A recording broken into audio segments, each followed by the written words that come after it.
wasiirkii hore wasaaradda cadaaladda oo ka socda jaamacadda Nugaal University ascaaro wadaado ku soo dhaweeyay saaxiib السلام عليكم. بسم الله والصلاة والسلام على رسول الله. وان سلام يا وزيرك وحبرشدا يا وزيرada kale iyo madaxda sharafta leh ee wasaaradda waxbarashada dhammaan ardayda madaxda jaamacadaha iyo shaqaalaha ee munaasabada tan ay jaamacaduhu ku soo bandhigayaan waxa ay u hayaan jiilka dhalinyarada yaryar ee Soomaaliland ee ardayda dhammaan waxaan idinku salaamayaa ardayda assalaamu calaykum waraxmatullaahi wabarakaatuh. halkan waxaan isu soo taagay anigoo ku hadlaya magaca guud ahaan jaamacadaha Soomaaliland inaan u mahadnaqno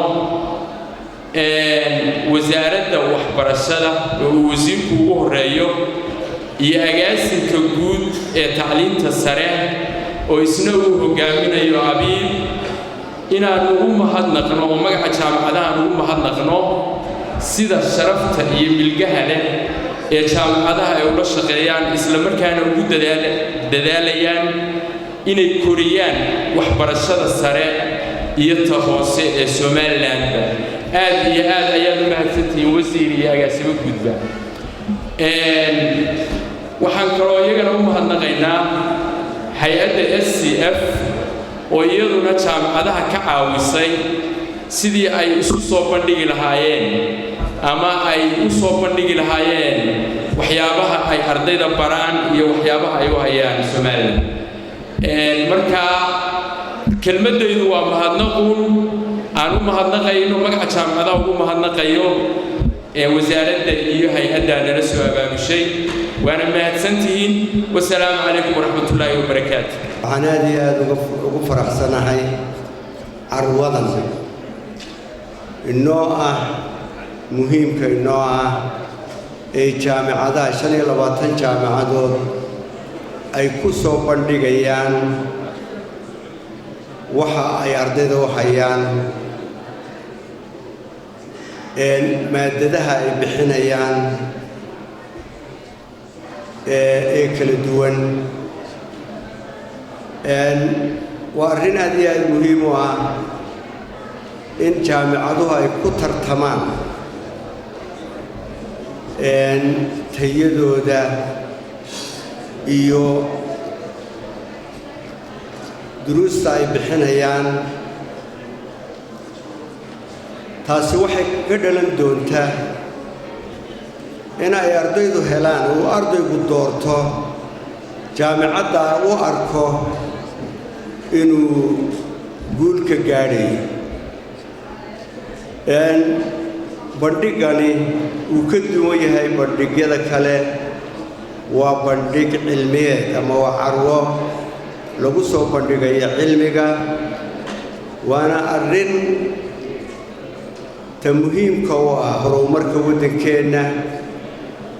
oo jaamacaduhu waa kuwa soo saaraya kaadarka ama aqoon-yahanka waddankani u baahan yahay. runtii jaamacadaha intooda badani duruusta ay bixiyaan way isku dhow yihiin. waxaan aad u soo dhoweyn lahaa jaamacadaha dadka maalgashanaya jaamacaduhu inay soo bandhigaan waxyaabaha suuqa u baahan yahay ee market helaya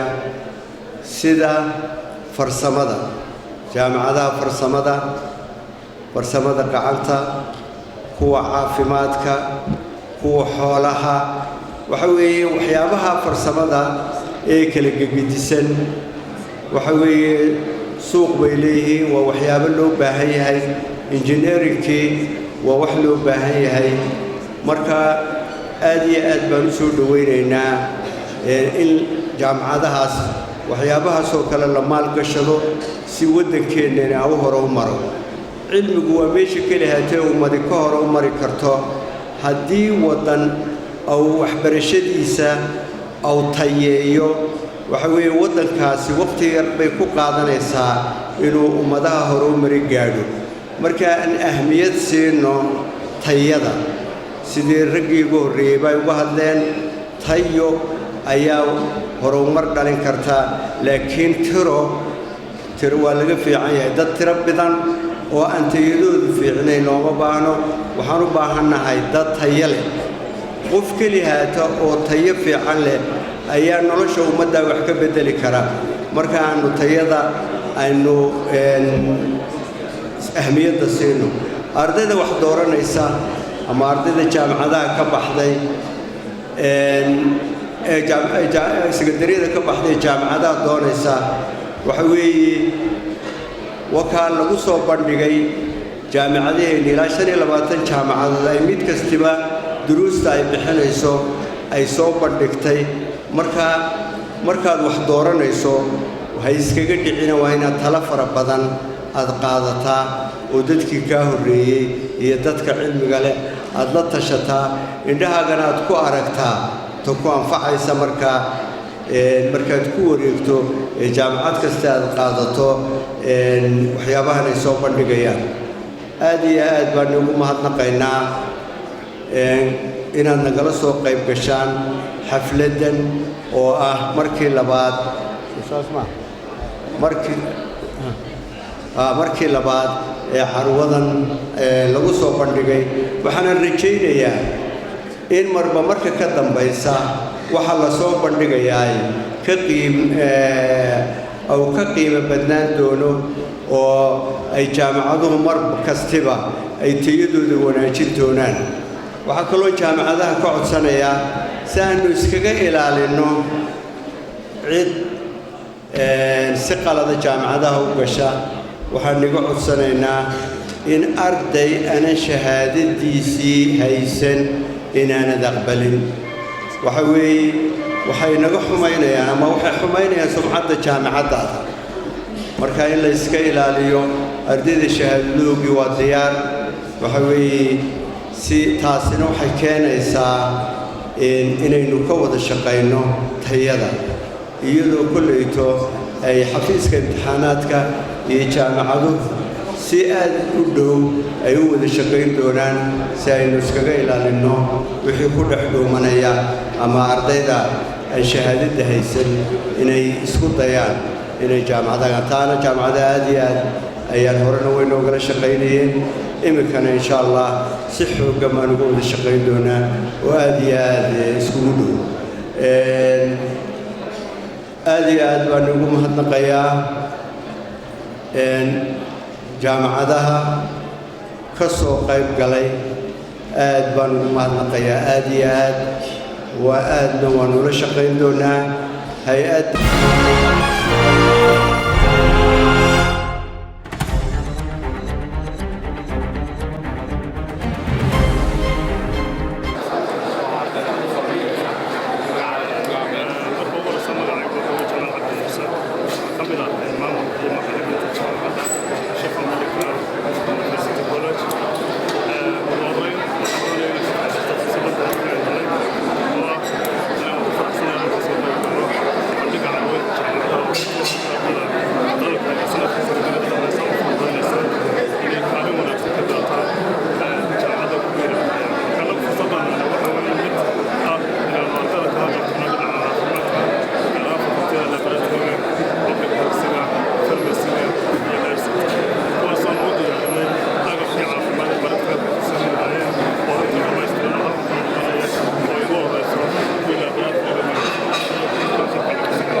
هي إمك واحد تحت هاجنا مركز جامعة مركز يونيفرسيتي وهي مستر خضرة هنا كسر مركورة محوها هاي بالأديك بحسن ما أنت بمشاهان محاد جامعة هان مركز كقرب قادنا سنعروضا ما أنت جامعة ده يكون دوبين بسم الله الرحمن الرحيم بركورات بدي سودوينيا waxaan kaga qaadanaynaa fursad aanay haysan jaamacadaha kale because of ardayda ay gelisa jaamacada waxaan siinaynaa chance badan oo ka banaan jaamacadeeda sida ardayda ay imka ka tagiso jaamacada ay Hargeysa ka tagiso doonayso jaamacada Gabiley inay galaan waxaan u haynaa basas bilaash oo aan ku jirin fiigooga aan ay maxadadaay jaamacadu bixinayso waxa kale oo ardayda عربسيو كلا ساكدالي كوشالي ساس كدالي كوحلا سمينيا بس قاضية سوون علينا مركز ساعة ودمعته تايم كلا قصة بحياة جامعته طبعا هذه كده السنة كان ما أنتها مركز جامعة كي قيب قاعدة نصان السنة دي هو كتير حاسة بدك السنة مركز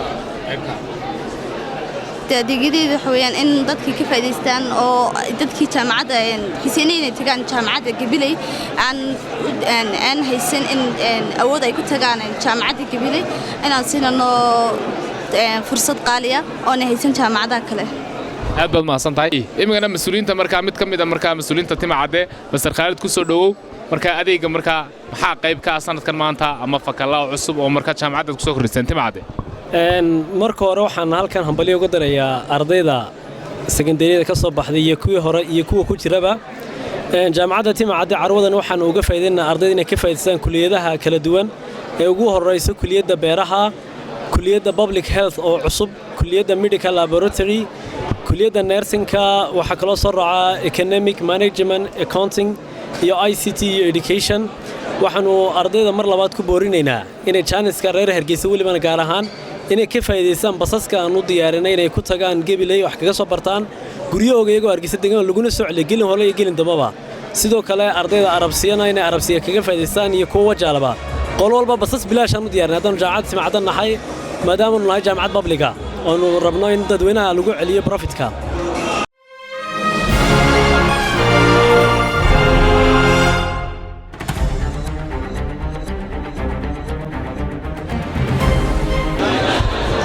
ويمكن وحن لتاجنا مركز جامعة جوليس يونيفرسيتي سعد محمد عبدي سعد مركز ربل شرحات كمان كبيح مركز جوليس كالنتي أي مركز دور كان بالشدة يكتشرته fakal ahaan waxbarasho ahaan adeeg ahaan maxaad ku soo bandhigaysaan carwadan maanta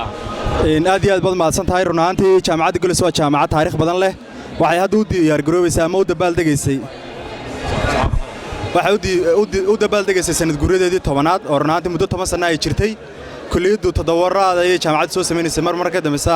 sii badnayd hadda kulliyad macayn jaamacaddu waxay leedahay 14 kulliyadood oo kala duwan oo ay bixisaa qaar hadda cusub iyo qaar horeba u jiray run ahaantii waxyaabahan xaggan ku soo bandhigna waxaa ka mid ah kulliyado cusub oo dalku noo baahnaa oo aan ku soo kordhinay kulliyadda engineering oo kale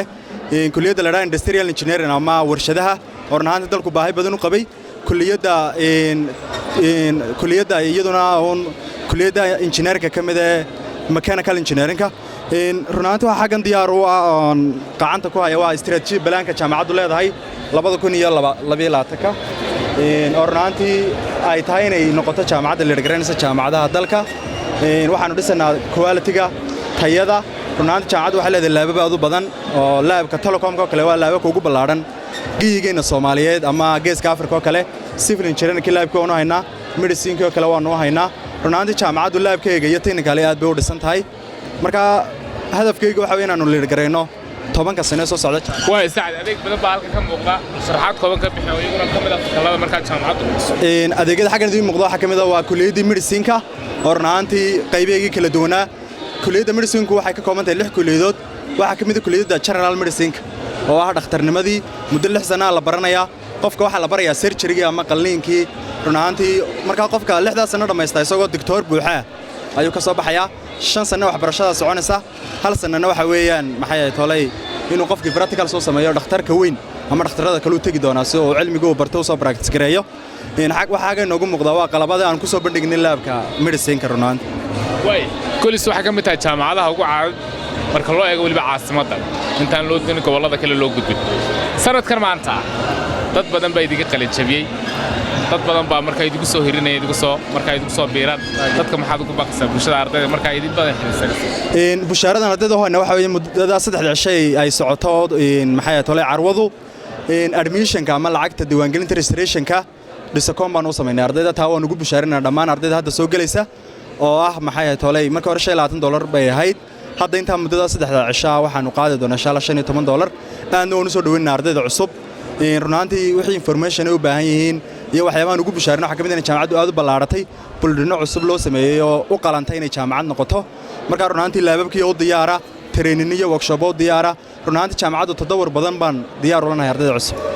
saacadaad way mid ka mid ah marka mas'uuliyiinta marka Golis University ayaa imigana barbarkayga taagan marka hore magacaaga haye maanta marka maxaad hambalyo ahaan wuxuu ka qayb qaadanaysaa marka carwadaniyada walaal nimco baasha ismaan balaraadaad baan ku soo dhawaad maasan tahay ruuxaantii Golis waxyaabo badan bay sanadkan ardayda ugu tala gashay u sameysay laabab cusub oo sidoo saacad bay idin sheegay kamid ah admission-kan u fudaynay medicine-ka haday noqoto awal waxa 30 imika waxaan ka dhignay 20 fakalada kalena hadii loo eego waxaan 25 baan uga dhignay laababkii caafimaadka lagu soo kordhiyay dhakhtar cusub ay sameyn doonto imika oo Golis u gaaro ardayda ka baxaysay waxa ugu tala gashay blanka aan sameynay 15 ilaa iyo 20 waxyaabo fara badan baa ku jira oo la soo bandhigi doono insha Allah la ogaan doono iyo waxyaabo kale oo ardayda anfacaya marka aad ba maasantahay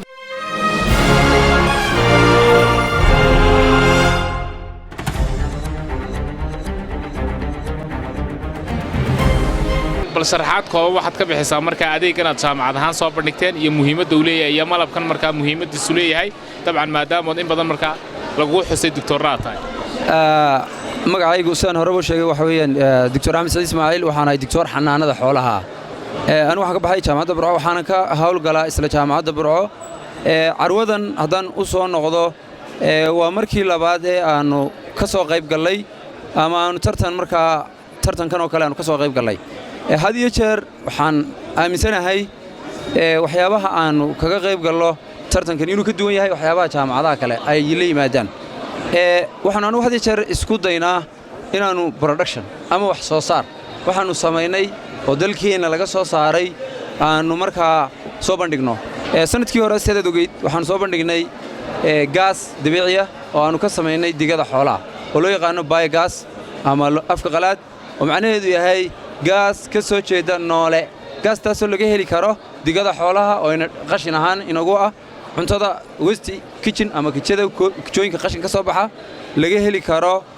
dhirta oo la shiido laga heli karo waxyaabo badan oo noolaha oo innaga hadda dhib bay nagu haya waxaanu ku soo bandhignay sanadkii hore sanadkan waxaanu doonaynay inaanu kaga qayb galno bandhigan ama tartankan wax soo saar laba waxun baanu ku soo koobnay mid waa creamkan saad aragtaan jaamacadda Burco waa jaamacad aad u ballaaran waxay leedahay qayb xanaanada xoolaha xanaanada xooluhu waxay leedahay qayb dhakhaatiir waxay leedahay qaybo kala duwan ayaa jira waxa ka mid ah koorsooyinka ama xanaanada xoolaha lagu qaato waxa la animal production oo ah waxyaabaha ka soo baxa animalka waxyaabaha animal ka soo baxa waxa ka mid ah oo halkan aad ku aragtaa beertii shinnida oo ardayda ka shaqaynayso aniga laftayda oo siida xabag malab laga tuujiyey xabagtan dadku way tuuri jireen waagii hore marka ay malabka kala baxaan laakiin markii Burco waxay leedahay qayb cilmi baadhiseed oo qayb research oo qaabilsan markii aanu research sameynay ka bacdi waxaan ogaanay horena ay dunida uga jirtay in laga dhigi karo waxyaabo kale oo ay ka mid yahay creamkan iyo waxyaabo kale aad fara badan marka creamkan wuxuu ka samaysan yahay xabagta malabka marka la tuujiyo ka soo hadha hadii jeer marka la sameeyay wax ka kooban laba qaybood qayb asaas ah iyo qayb artifice la yiraahdo ama lagu jilciyo ama lagu udgooneeyo ama la color loogu sameeyo marka boqolkiiba 90 waa xabagtaas waa dabiici wax kiimikaali kuma jiraan jilga tigi waayo cadar yar oo lagu udgooneeyo jira cadarada qofku marka ku hadba dalbadaya loogu udgooninayaa timaha dadkii naga qaatay ee isticmaalay waxay sheegeen inay dheereeyeen waxay sheegeen inay madoobaadeen waxay noo sheegeen in timi u jilciyeen marka malabkani waa saa waana production ama wax soo saar ay la timi jaamacaddu oo ay iyadu bilaabatay waxa yimid shayga labaad inuu kaga qayb galna tartankani waa bacdan inaan baa soo saartay jaamacadda Burco ka baxday oo imikana dhakhtarad ah iyaduna marka hore fakal kale ka baxday imikana waxa gashay medicinka inantaas bacdan markii la ogaaday ama la maqlay in la joojinayo baa ay isku dayday inay u hesho waxay dadku ku maarmaan marka runtii materialkii ka sameysay waan ka xumahay way naga maqan tahay iyada inoo sharciyeed laakiin waxaan ognahay uun bacdani iyadana jaamacadda Burco ayaa laga soo saaray aad baad baasan tahay doctor bahashani malabku way ka samaysan tahay muhiimad badan baa ku jirta bal waxaad u sheegtaa bulshada adeega ay loo bulshanayo muhiimadda ay leedahay caafimaad ahaan kareemadaad markaas ka samaysay waxaan ognahay hadduu kiimikaal yahay kolleyba wuxuu leeyahay waxyeelo hadduu laakiin dabiici yahay waxyeelo ma laha balkan waa dabiici saan u sheegay dabiici waxaan uga jeedaa wax waxyeelo oo uu inaba leeyahay ma jirto haddaad isku badiso haddaad isku yarayso haddaad weligaaba isticmaasho wax waxyeelo oo ka soo noqonaysa oo ilaa hadda ognahay ma jirto taasi waa faa'iido labaad malabku ama shinnidu ilaahay baa quraanka inoogu sheegay waxyaabaha laga sameeyo aan malabka ahayn aad iyo aad bay u fara badan yihiin faa'iidooyinka ay leeyihiinna waxa weyn aad buu fara badan yahay marka runtii waxay nagu filan oo aanu ku soo koobsan karnaa inuu malab yahay marka hore doctor ardayda maxaad ugu baaqaysaa marka jaamacad ahaan iyo ardayda doorkiisa diiwaangelinaysa waxaan leeyahay jaamacadaha inay qof waliba talenti ama hibo ayuu ilaahay u xusiyey marka ardayda qaar waxa ay hibo u leeyihiin ama awood u leeyihiin inay medicinka oo adag bartaan ama veterinary oo kaba si adag aan oran karo ardayda waxaan leeyahay anagu waxaanu nahay jaamacaddii ugu horeysay ee veterinary samaysay productionkan aad arkayso ka soo saartay clinic leh wax daaweyn samaysa laboratory leh hostel iyo meelo loo seexdo leh muxuu ahaa jaamacad degan ama ku taala meesha marka xoolaha Soomaaliland ugu fara badan ay ku dhaqan yihiin marka waxaan oran lahaa ardayda talentiga leh veterinary gali kartaa in ay jaamacaddan iska soo diiwaangeliyaan kulliyada kale ee marka caafimaadka iyaduna runtii aad iyo aad bay u horumarsan tahay maanan halkan ku soo bandhigin waxqabadkeedii ama markaas waxyaabaha ay runtii ummadda ku soo kordhisay marka ardayda waxa aan oran lahaa ardayda talentiga u leh anigoo guud ahaan jaamacad Burco aan ilaa jaamacad publica jaamacadihii ugu guunsanaa jaamacadaha waddanka in ay markaa ay arkaan maadaama aan wax soo saarnay meel tayo leh inay tahay aad baad mahadsantahay doctor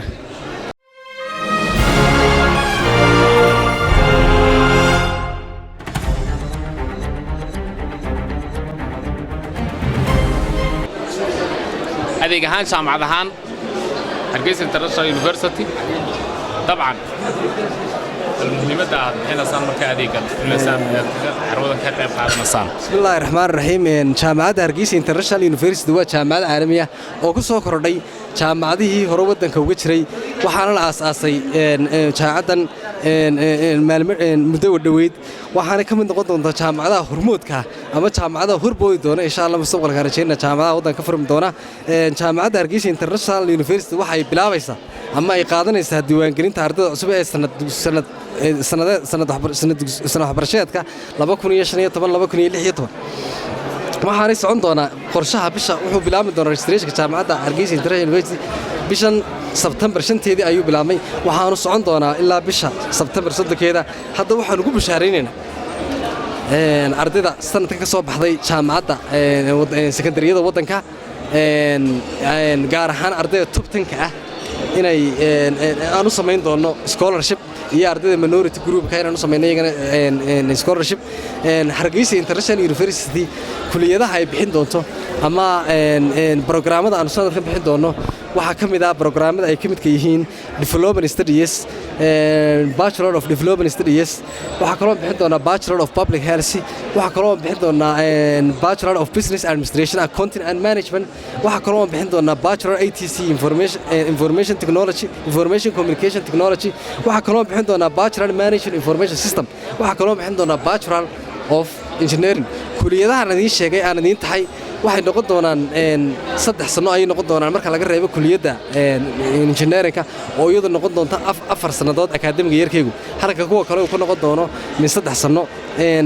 ku talagalka qorshaha sanadka cusub ee 2016 waxaan noogu jiray inaan soo korrino oo jaamacadda Hargeysa International ku soo korrino kuliyadaha ay ka mid ka yihiin Bachelor of Agriculture oo aad inoogu muhiim ah oo wax soo saarka waddanka aad uga qayb qaadan doonta waxa kale oo ku soo korri doona Bachelor of Economics oo iyaduna aad inoogu fiican oo waddankeena dhaqaalaha ka qayb qaadan doonta arday badan oo dhaqaaliyahan inoo soo bixi doonaan waxa kale oo aan soo korri doona Bachelor Veterinary Medicine oo iyaduna aad ay ugu baahan yihiin waayo ummad waxay nahay ku nool xoolaha oo xoolaha ay yihiin lafdhabartooda koobaad marka Bachelor of Veterinary Medicine aan soo korin doonaa waxa kale oo soo korin doonaa Bachelor of Marine Science oo iyadoo ka mid noqon doonta kuliyadaha mariinka oo imiga kaliya ay bixiso jaamacadda Berbera Marine marka sanadka 2016 waxay noqon doontaa kuliyadda cusub oo ay u gaar tahay oo ay soo korisay jaamacadda Hargeysa International University waxaan soo korin doonaa ayo kale Bachelor of Law sanadka dambe Bachelor of Islamic Studies jaamacadda Hargeysa International University waxa ay discount u sameysay ardayda cusub ee ka soo baxay sanadka secondaryada oo aan ku registrayn doono ama registrationka aan uga jibinay 50% halka jaamacadaha kale ay 20 ama $20 ka qaadaan annagu waxaan u samayn doonaa discount oo uga faa'iideyn doono ardaydeena soo baxday oo aanu ku registrayn doono oo $10 ka qaadi doono waxa kale oo fariin halkan ugu gudbinaya ardaydii ugu sareysay jaamacadaha waddanka ama top students kiinaan siin doono scholarship waxa kale oo halkan uga faa'iideysanayaan gudbinaya iyaduna inay ardayda minority groups ka aan iyagana scholarship siin doono insha Allah marka jaamacadda Hargeysa International waxaan dadweynaha ugu baaqaynaa inay ku soo dhawaadaan admission ku inoo furan yahay gamca furan baan idinku soo dhaweynaynaa aad baan idin soo dhaweynaa aad baad mahadsantahay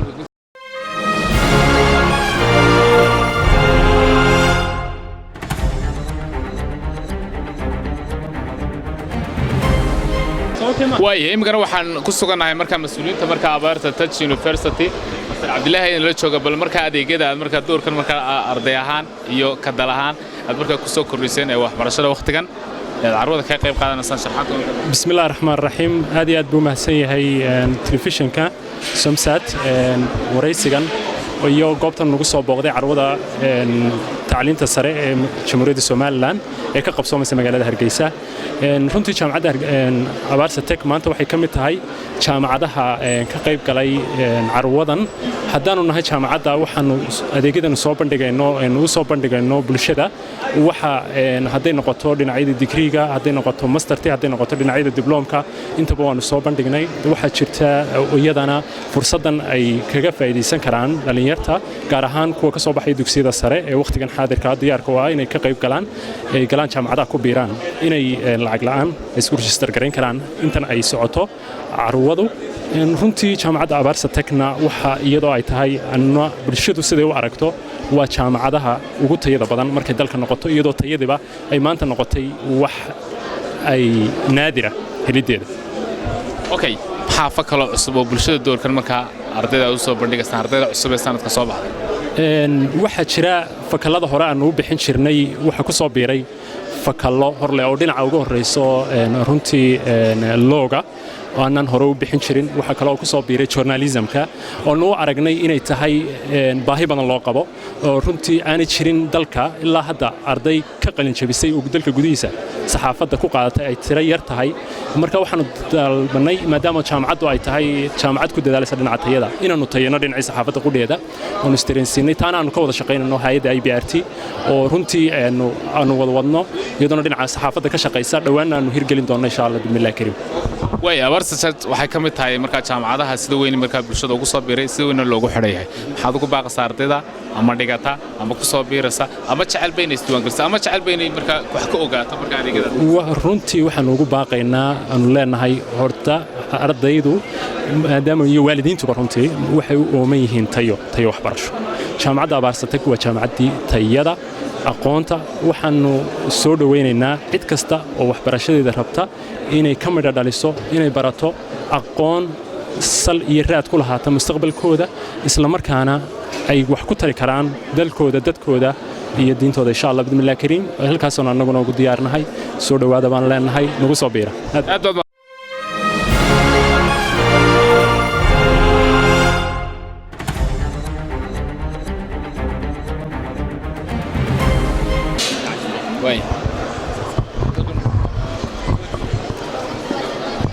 Mount Kenya University Dr. Cilmi waa maxay adeega marka bulshada carwada ka qayb qaadanaysan soo bandhigteen doorkan maanta ama carwadana marka qayb kaga tiin jaamacadaha dalka ku mudug horta mahadsanid bismillaahir rahmaanir rahiim si aad u sheegtay waxa la yiraahdaa Dr. Maxamed Cilmi waxaan ahay director Mount Kenya University Mount Kenya University basekeedu waxay ku leedahay Kenya waxa waa university oo internationally recognized oo waliba ISO certified marka jaamacadan waxay bixisaa cilmi kulli hadii waxaan bixinaa School of Business School of Sciences School of Law School of Health Sciences Pharmacy Nursing Engineering Nutrition wax aan bixinaynin male marka jaamacadan waxa way waa jaamacad maaragtay 25 sano shaqaynaysay waa jaamacad oo inkastoo hadda aan ku cusubnahay Hargeysa waa jaamacad international oo waliba Eastern Central Africa waxaan joognaa Rwanda waxaan joognaa Central Africa waxaan joognaa Uganda waxaan ku leenahay in 13 campuses ayaan ku leenahay Kenya oo Garissa ay kamid tahay marka aniga waxaan bixinaa quality education oo university-gan waxay caan ku tahay access iyo affordability on flexibility waxaan subinaa e-learning wax la yiraaha hadii aad tahay nin maaragtay shaqaynaya waxaad subin kartaa e-learning hadii aad tahay nin oo shaqaynaya waxaad subin kartaa evening iyo afternoon yani waxaana dad flexible marka dadka wax barana waxa way fakallada maxaa kamid ah fakallada cusub ee doorkan ku soo korsan jaamacadda waxa faculties ka aqoonsi waxa jira faculty of medicine faculty of law faculty of engineering faculty of health sciences oo ku jirto nursing oo ku jirto nutrition oo ku jirto pure sciences engineering IT wax aan suubinaynan maanta oo loo baahan yahay male marka dadka cilmiga baran waxa way dad zaid ugu taqluusay cilmiga ay ka hayaan aniga binafsi waxaan nin ilaa iyo PhD ku gaaray public health particularly epidemiology so dadka ila midka waxa way halka waxa way ninka ugu yar waxa haystaa masters oo laakiin Hargeysa waxa noo yeela business English iyo developmental sciences waxaan rabnaa inaan keenno public health waxaan rabnaa inaan keenno pharmacy waxaan rabnaa inaan keenno nursing hadii ilaahay nafta nagu sima nutrition marka waxaan maleynaa Hargeysa hadii ay dadkii wadanka ay u baahan yihiin ardaydan waxa ka mid ah dadka imaaday Puntland waxaan haysnaa ilaa inkastoo aan hal sanad mala aan furnay 200 iyo xoogoo arday ayaa ka dhiganaysa Mount Kenya University marka waxaan u sheegaynaa shacabkii Somaliland haddii ay u baahan yihiin cilmi oo quality leh halka imaaneen